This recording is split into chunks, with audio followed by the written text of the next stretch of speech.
تم نے خلوص دل سے مجھے یہ پیشکش کی تھی، مگر میں اون سے متفق ہوں۔ پہلے بھی ابیہا وہاں پھنسی ہوئی ہے اور ہم مزید کوئی پریشانی افورڈ نہیں کر سکتے۔ موئز نے اسے سراہتے ہوئے نرمی سے بات ختم کر دی۔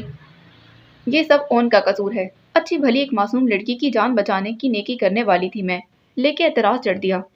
ثانیہ نے دانت پیسے۔ اسی وقت اس کا موبائل بجنے لگا۔ ان کا نام اسکرین پر جگمگاتا دیکھ اس نے گہری سانس بھری۔ شیطان کو یاد کیا اور شیطان حاضر۔ اس نے کال اٹینڈ کرتے ہی طنز جڑا تھا۔ چلو تم نے کسی بہانے مجھے یاد کرنا شروع تو کیا۔ ان کی خوش فہمی کے اپنے ہی انداز تھے۔ ثانیہ چڑی تھی۔ تم کون سا 19 کا پہاڑا ہو جسے یاد کرنا بہت ضروری ہو؟ اس کی بات پر ان کا کہکا بے ساختہ تھا۔ تمہاری وجہ سے میں ایک بے بس اور مجبور لڑکی کی مدد نہیں کر پا رہی۔ گناہ تمہارے ہی سر جائے گا۔ اس کا غصہ انداز گفتگو سے عیاں تھا، کیونکہ میں نہیں چاہتا کہ وہاں وہ بے بس اور مجبور لڑکیاں ہو جائیں۔ میں اتنی کمزور نہیں ہوں، اپنی حفاظت کرنا جانتی ہوں، ثانیہ نے تفاخر سے کہا، جسے اون نے ہنسی میں اڑا دیا تھا۔ اچھا، اپنی بلیک بیلٹ تم نے مجھے تو ابھی تک دکھائی نہیں۔ کراٹے ماسٹر بھی ہو تم؟ مذاق مت اڑاؤ اون، اور تم بھول رہے ہو ہمارے مابین کیا معاہدہ طے پایا تھا؟ پھر ہر معاملے میں نکاح نامہ نکال کر لے آتے ہو مجھ پر خواہ مخواہ کی پابندیاں لگانے کے لیے۔ وہ ضد ہو کر بولی۔ خواہ مخواہ کی نہیں، صرف جائز، اون نے تصحیح کی۔ کسی مجبور کی مدد کرنے سے روکنا جائز عمل ہے؟ میں نے صرف مدد کرنے کے طریقے سے اختلاف کیا ہے، اس کی مدد کرنے سے نہیں، اون نے تحمل سے کہا۔ اس سے اچھا تھا کہ میں لندن ہی چلی جاتی، وہاں پر بھی تم ہی نے ٹانگ اڑائی تھی۔ ثانیہ جل کر بولی تو اون نے فی الفور ٹوکا تھا۔ ایکسکیوز می، تم بھول رہی ہو وہاں میں تمہیں ہنی مون پر لے جانے کا وعدہ کر چکا ہوں۔ تم صرف یہ بتاؤ کہ فون کیوں کیا ہے؟ ثانیہ کو اپنا غصہ ضبط کرنے میں دقت محسوس ہوئی۔ کیوں؟ اب میں بغیر وجہ کے فون بھی نہیں کر سکتا؟ بڑے لاڈ کا مظاہرہ کیا گیا۔ اون عباس، ثانیہ کا لب و لہجہ تنبیہی تھا۔ بعد میں دیکھنا، تمہارے گلے شکوے ہی ختم نہیں ہوں گے۔ 10 دفعہ ریسٹورنٹ فون کیا کرو گی، مگر میں بزی ہی ملوں گا، اون نے خفگی سے کہا۔ کاش، ثانیہ نے گہری سانس بھری۔ اینی وے، کل سے میرے فائنل ایگزام سٹارٹ ہو رہے ہیں، سوچا کہ اچھے شیخن کے طور پر تم سے بات کر لوں۔ وہ اب شرافت کے جون میں تھا۔ بہتر ہوتا کہ تم اچھی طرح پڑھائی کر لیتے۔ ثانیہ متاثر نہ ہوئی۔ بڑی ظالم ہو یار، وہ کہا، پھر گویا اسے پیشکش کی۔ کیا ایسا نہیں ہو سکتا کہ میں اور تم اچھے دوست بن جائیں، اور اگر اس دوران تم میری محبت میں مبتلا ہو جاؤ، جو کہ تم ہو ہی جاؤ گی، تو ہم رخصتی کروا لیں گے، ورنہ اچھے دوستوں کی طرح جدا ہو جائیں۔ انداز بے حد مظلومانہ تھا۔ ثانیہ چپ رہ گئی۔ اوکے، میرے خیال میں کہ تم لیٹ رہی ہو، پھر بات کریں گے۔ وہ بڑی خوبصورتی سے اس کے ہاتھ میں ایک نئی سوچ تھما کر رخصت ہوا تھا، جبکہ ہاتھ میں بے جان موبائل تھا۔ ثانیہ الجھن کا شکار تھی۔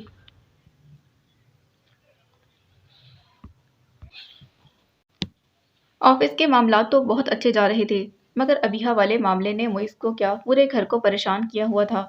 سبینہ وقتی طور پر موئز کی بات سمجھ کر خاموش ہو جاتی، مگر پھر سوچوں کے کئی دور واہ ہو جاتے تو ٹینشن کا شکار ہونے لگتی۔ ان دنوں تو وہ موئز سے بات کرنے کی بھی روادار نہیں تھی۔ جب سے اس نے ابیہا کے لیے نیکسی صاف کروائی تھی، ابھی بھی آفس جانے سے پہلے وہ ان کے کمرے میں تو گیا۔ اسے دیکھ کر انہوں نے یوں آنکھوں پر بازو رکھ لیا جیسے سو رہی ہوں، مگر وہ دیکھ چکا تھا۔ ماما پلیز، ایسی سخت دل تو آپ کبھی بھی نہیں تھی۔ وہ عاجز سا ہو کر ان کے قدموں میں بیٹھ گیا تو انہوں نے تڑپ کر بازو ہٹایا۔ اچھا، میرے گھر پر جو ڈاکہ پڑا ہے اس کا کیا؟ مانتا ہوں کہ مجھ سے غلطی ہوئی ہے، میں نے آپ کے مقابلے میں ابو کا ساتھ دیا، لیکن میرے لیے آپ دونوں ہی برابر ہیں۔ اگر آپ مجھ سے کچھ کہیں تو میں وہ بھی کرنے سے گریز نہیں کروں گا۔ وہ جذباتی ہونے لگا تھا۔ سبینہ اٹھ بیٹھی۔ تو پھر نکال باہر کرو اس ناگن کی بیٹی کو ہماری زندگیوں میں سے، انہوں نے قطعیت سے کہا۔ موئز بے بسی سے انہیں دیکھنے لگا۔ مجھے ایک مرے ہوئے انسان کی وصیت کا پاس رکھنا ہے ماما، یعنی تم سے اپنی بات منوانے کے لیے مجھے بھی مرنا پڑے گا، وصیت لکھنا پڑے گی؟ وہ تلخی سے گویا ہوں، اللہ نہ کرے۔ موئز نے ان کے پیروں کو اپنے دونوں ہاتھوں میں گرفت کیا۔ آپ پلیز میری پوزیشن کو سمجھنے کی کوشش کریں۔ میرا آپ سے وعدہ ہے، ہر چیز صحیح کر دوں گا، سب کچھ پہلے جیسا ہو جائے گا۔ وہ خاموشی سے ان کا چہرہ دیکھے گئی تھی، مگر ان کے تاثرات میں کوئی نرمی یا لچک نہیں۔ چند ثانیوں کے بعد موئز اٹھ کھڑا ہوا۔ میں آفس جا رہا ہوں، خدا حافظ کہنے آیا تھا۔ خدا حافظ، وہ بے تاثر انداز میں بولی تو معیز لب کھینچے کمرے سے نکل گیا تھا۔ اسے در حقیقت ابیحہ مراد سے پھر سے نفرت محسوس ہوئی تھی۔ یہ لڑکی دانستہ یا غیر دانستہ طور پر ان کے گھر کی پریشانی کا باعث بن رہی تھی، مگر وہ مجبور تھا، اسے ہر حال میں ابیحہ کو سیفی کی شیطانی گرفت سے نکالنا تھا، پھر چاہے وہ کہیں بھی جاتی۔ ابیحہ کا دھیان اب اس دنیا میں کہیں بھی نہیں تھا ماں سوائے اس موبائل فون کے، مگر اسے کہیں بھی موقع نہیں ملتا تھا کہ وہ ثانیہ سے رابطہ کر پاتی۔ گھر میں ہنا سائے کی طرح اس کے ساتھ ہوتی اور آفس میں سیفی کا خوف، اس سے ہر کام الٹا سیدھا ہونے لگا۔ سیفی سے وہ کئی بار جھاڑ بھی کھا چکی تھی۔ وہ صرف ایک موقع کی تلاش میں تھی۔ وہ دوبارہ ثانیہ سے رابطہ کرتی، شاید امتیاز احمد اسے آزاد کروانے کے لیے کچھ کر رہے ہیں۔ ڈرائیور کے ساتھ بے دلی سے چلتی وہ گاڑی تک آئی، تبھی گاڑی میں بیٹھتے اسے مخصوص نسوانی کہکے کی آواز سنائی دی تھی۔ دروازہ بند کرتے اس نے سرسری نظر اٹھا کر دیکھا، لمحہ بھر کو لگا کہ اس کی آنکھوں میں کچھ غلط دیکھا ہو۔ سیفی کے ساتھ ہنستی کھلکھلاتی وہ رباب احسن تھی۔ ابیحہ کو اپنی بصارت پر شک گزرا، اس نے آنکھیں سکیڑی۔ رباب کا سیفی جیسے بد کردار کے ساتھ کیا تعلق؟ ڈرائیور اب پارکنگ سے گاڑی نکال رہا تھا، تو کیا رباب ابھی تک وہی کھیل کھیلتی ہے؟ ابیحہ کا دل اتھاہ گہرائیوں میں اترنے لگا۔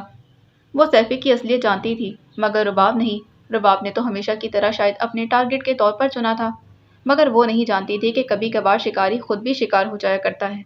ابیحہ نے تھک کر سر سیٹ کی پشت ٹکا دیا تھا۔ گاڑی تیزی سے اپنی منزل کی طرف رواں دواں تھی۔ اس نے خدا کا شکر ادا کیا آج ہنا موجود نہیں تھی۔ ظاہر ہے ایک بزنس وومن اتنے دنوں فارغ تو نہیں بیٹھی رہ سکتی تھی۔ ابیحہ کی گاڑی اندر آئی تو دوسری گاڑی میں بنی صبری ہنا کسی ہینڈسم سے مرد کے ساتھ جا رہی تھی۔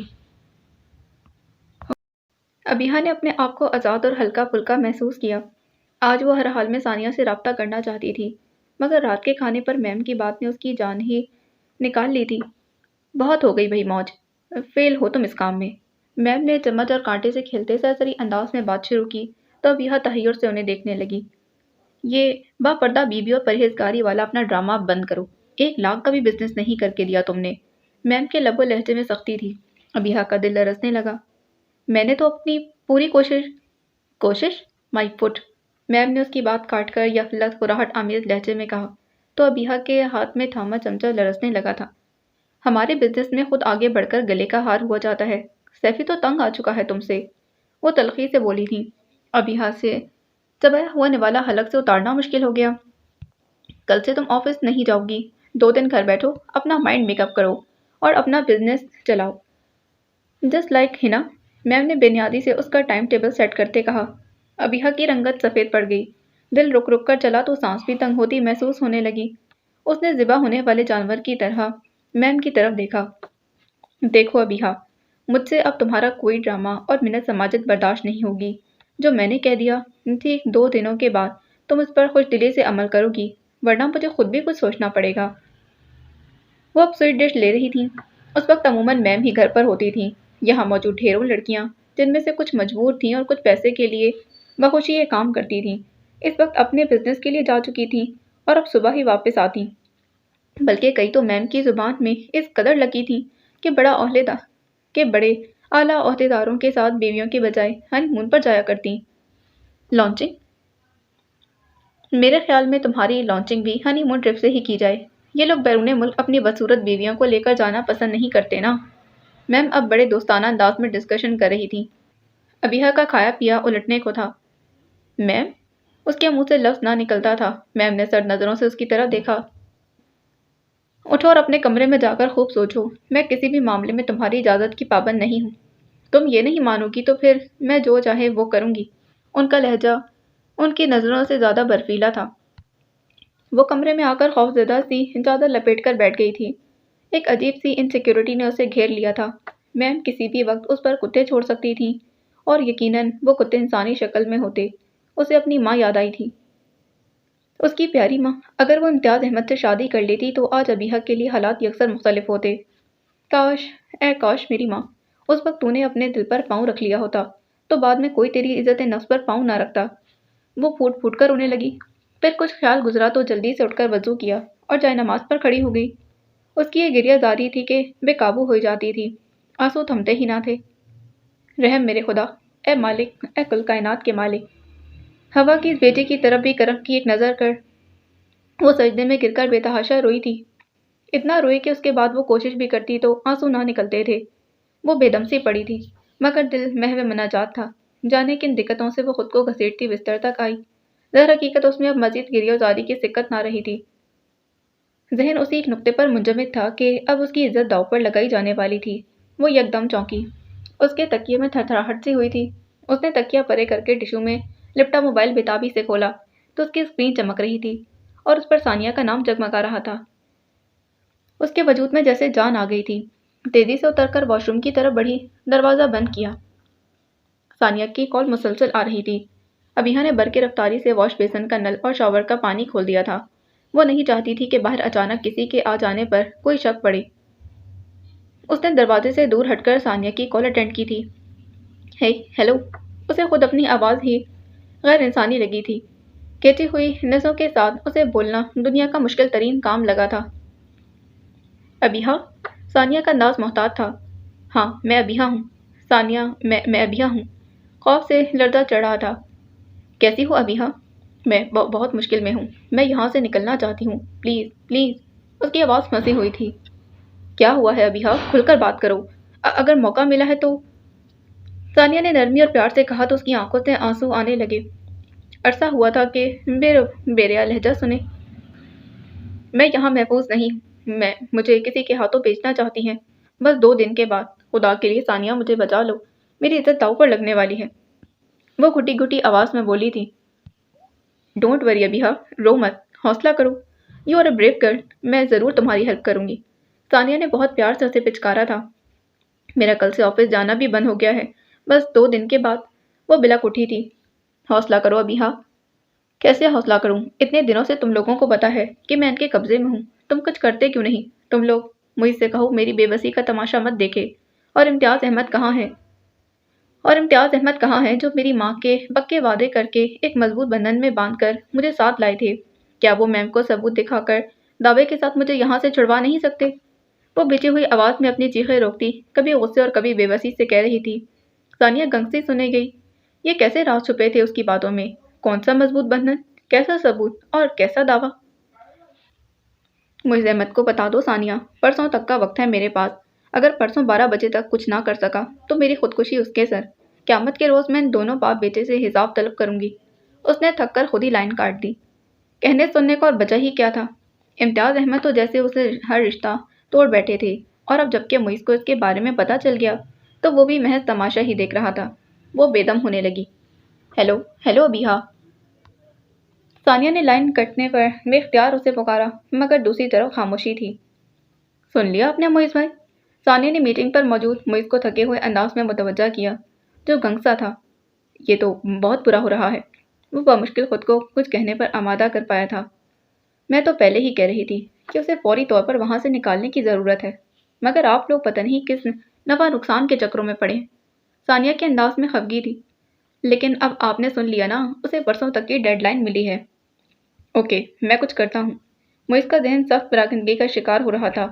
اس سے منسلک ایک اہم رشتہ؟ اسے احساس ہوا کہ 3 سال پہلے اسے امتیاز احمد کے سامنے ہتھیار نہیں ڈالنے چاہیے تھے۔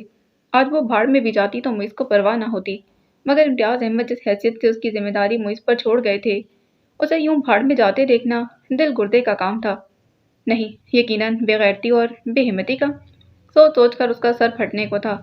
رات کے اس پہر جب سب اپنے کمروں میں اے سی آن کیے پرسکون نیند لے رہے تھے، وہ بے چینی اور اضطراب کی آگ میں جلا جاتا تھا۔ کبھی سوچتا کہ سیدھا جا کر میڈم رانا کے سامنے کھڑا ہو جائے اور کزن ہونے کا دعویٰ کر کے ابیہا کو وہاں سے نکال کر لے جائے، مگر وہ اتنی آسانی سے سونے کے انڈے دینے والی مرغی کو ہاتھ سے جانے نہیں دیتی۔ اور اگر پولیس کو لے جاتا، لیکن اگر پولیس نے ہمیشہ کی طرح ایمانداری سے کام نہ کیا تو اس کے بعد تو میڈم ابیہا کو ایسی تہوں میں چھپا دیں گی کہ اس کی دھول بھی نہ ملے گی۔ ثانیہ نے صبح اسے اور اون کو اپنے ہاں بلایا تھا، وہاں شاید کوئی صورتحال نکل آئے۔ اس نے تھک کر سوچتے ہوئے خود کو بستر پر گرا لیا تھا۔ لڑکوں کے لیے لڑکی سے اہم کچھ نہیں ہوتا معیز، اور تم ہو کہ تمہارا پیچھا کرنا پڑتا ہے۔ رباب کے لب و لہجے میں خفیف سی تلخی کا رچاؤ تھا۔ آئی ایم سوری، بہت بزی تھا میں، یقین کرو، اور آج تو سر میں شدید درد بھی ہے۔ معیز نے کنپٹی دباتے ہوئے تھکاوٹ زدہ لہجے میں معذرت کی۔ وہ آفس آ تو گیا، مگر اب کچھ کام نہیں ہو پا رہا تھا۔ میری طرف آ جاؤ نا، اپنے ہاتھ کی بنی چائے پلاؤں گی تو سارا درد بھول جاؤ گے، وہ گنگنائی تھی۔ آفر تو بہت شاندار ہے، مگر آج ایک بہت ضروری میٹنگ ہے۔ وہ ہلکے سے مسکرایا۔ جانتا تھا کہ رباب کو چائے بنانے کی الف بے کا بھی نہیں پتا، مگر اس کے لیے چائے بنانے کا کہہ رہی تھی۔ یہ معیز کے لیے یقیناً فخر کی بات ہوگی۔ Come on Moiz, you are so boring. کوئی اور لڑکا ہوتا تو سر کے بل آتا۔ سوری، مجھے یہ کرتب سیکھنے کا کبھی وقت ہی نہیں ملا۔ معیز نے اس کا موڈ ٹھیک کرنا چاہا۔ معیز، تم میرا موڈ خراب کرنا چاہتے ہو؟ لڑکیاں اپنے بوائے فرینڈس کے بارے میں کیا کیا نہیں بتاتی، اور ایک تم ہو کہ… وہ جذباتیت اترنے لگی تھی۔ معیز سنجیدہ ہو گیا۔ اول تو یہ کہ میں تمہارا کوئی بوائے فرینڈ نہیں، دوسرا یہ کہ لڑکیوں کی اس طرح کی فضول باتوں میں مجھے کوئی بھی انٹرسٹ نہیں۔ یہ سب کچھ 90% تو جھوٹ ہوتا ہے۔ پھر بھی تم دوسرے لورز کی طرح نہیں ہو، وہ بے اختیار بولی، پھر ہنسنے لگی۔ دوسری لڑکیوں کے لورز کی طرح۔ مجھے محبت میں چیپ ہونا پسند نہیں ہے رباب۔ محبت میں فاصلہ و پاکیزگی ضروری ہے، ورنہ وہ محبت نہیں رہتی، ہوس بن جاتی ہے۔ معیز نے نرمی سے اسے سمجھایا۔ پلیز، وہ کراہی۔ نو مور لیکچرز معیز۔ اتنی رومانس کی باتیں تو نہیں کی کبھی جتنا صوفیانہ لیکچر جھاڑتے ہو۔ وہ خفا ہوئی تھی۔ چلو ٹھیک ہے، تم ناراض ہی رہنا، ملو گی تو دیکھنا کتنے پیار سے مناتا ہوں، پھر فخر سے ساری فرینڈس کو بتانا۔ وہ اتنے پیار بھرے دھیمے لہجے میں بولا کہ رباب کا دل گدگدا اٹھا تھا۔ کیسے کیسے؟ وہ بےتاب ہوئی۔ معیز آہستہ سے ہنسا۔ ابھی نہیں، سنڈے کو، جسٹ ویٹ اینڈ سی۔ اس نے رباب کے دل کی بےقراری بڑھا دی تھی۔ معیز کا فون بند ہوا تو جلدی سے اسکائپ پر اپنی دوستوں کو بتانے لگی۔ اس کا انداز بہت جوش سے بھرا ہوا تھا۔ اس نے اون کے پاس پہنچ کر اسے چلنے کو کہا تو وہ حیران ہوا۔ کہاں؟ ثانیہ نے ہمیں انوائٹ کیا ہے، اپنی خالہ یعنی تمہاری پھپھو کے گھر۔ معیز ابھی لنچ ٹائم پر آفس سے اٹھا تھا اور سیدھا اون کے ریسٹورنٹ میں پہنچا۔ تمہیں انوائٹ کیا ہے یا مجھے؟ اون نے طنز کیا۔ معیز سے مسکراہٹ چھپانی مشکل ہو گئی تھی۔ اسے پتہ چل گیا تھا کہ ثانیہ نے بطور خاص ان کو انوائٹ کرنے کے لیے کال نہیں کی تھی، بس معیز ہی سے کہہ دیا کہ کل دونوں چلے آنا۔ تمہارے حالات تو پہلے بھی پتلے جا رہے ہیں یار، بنے گا کیا تم دونوں کا؟ معیز کو ان کی شکل دیکھ کر ہنسی آ رہی تھی۔ معاملہ کیا ہے؟ کیوں بلایا ہے اس نے؟ وہ کاٹ کھانے کو تھا۔ ابیہا والے معاملے میں بات کرنی ہے، وہ بہت مشکل میں ہے، اس کا آفس جانا بند کر دیا گیا ہے، 1-2 روز کے بعد وہ اس کا سودا کر دیں گے۔ معیز یکلختی سنجیدہ ہوا تو وہ سب بھی کہنا پڑا جو نہیں کہنا چاہتا تھا۔ اوہ، ان کو تعصب ہوا۔ میں ساتھ چلوں گا معیز، جو ہیلپ کر سکا کروں گا، مگر پلیز یار ثانیہ کو وہاں مت جانے دینا۔ ان لوگوں کا نیٹ ورک بہت اسٹرانگ ہے، میں اس پر کوئی آنچ نہیں آنے دینا چاہتا۔ وہ میری گرل فرینڈ نہیں منقوہا ہے، اور اپنی عزت کے لیے مرد جان سے چلے جایا کرتے ہیں۔ وہ بے حد سنجیدہ تھا۔ معیز نے یکٹک اسے دیکھا، جانے کون سے لفظوں نے دل کے تاروں کو چھیڑا تھا۔ ان اس کے ساتھ چل پڑا۔ گیٹ خود ثانیہ نے کھولا۔ السلام علیکم۔ اس کے ہونٹوں پر دونوں کے لیے مسکراہٹ تھی۔ ان ساری خفگی بھولنے لگا۔ اتنی دیر لگا دی، کھانا ٹھنڈا ہو رہا ہے۔ اگر مجھے ڈائریکٹ دعوت دیتی تو ناشتے کے فوراً بعد ہی آ جاتا، ان نے کہا تو وہ اطمینان سے بولی۔ میں جانتی تھی، تبھی معیز بھائی کو کہا۔ ان نے مسکراہٹ دباتے معیز کو گھورتے ہوئے کہا۔ جانتا ہوں میں، مجھے تو بس باڈی گارڈ کے طور پر بلایا ہے تم نے۔ چلو بہت اچھی بات ہے، اب جاؤ دونوں ہاتھ منہ دھو کر فریش ہو جاؤ۔ خالہ جان تو کھانا کھا کے میڈیسن لے کر لیٹ چکی ہیں۔ ثانیہ کے ہونٹوں پر ہلکی پھلکی مسکراہٹ ان کو بہت حوصلہ دے رہی تھی، اور یقیناً کسی تبدیلی کا اعلان تھی۔ لنچ کیا تھا؟ گھر کے کھانے کی بہترین ویرائٹی تھی۔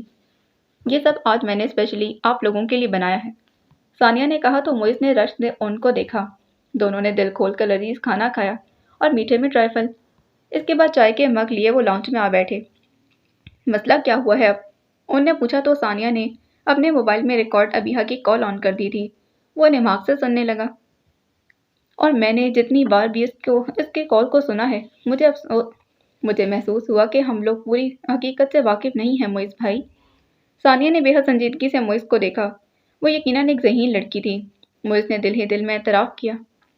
وہ کس بندھن اور کن ثبوتوں کی بات کرتی ہے، وہ بھی اتنے دعوے کے ساتھ؟ ابو سے اپنی ذمہ داری پر یہاں لائے تھے۔ معیز آنکھیں چرا گیا۔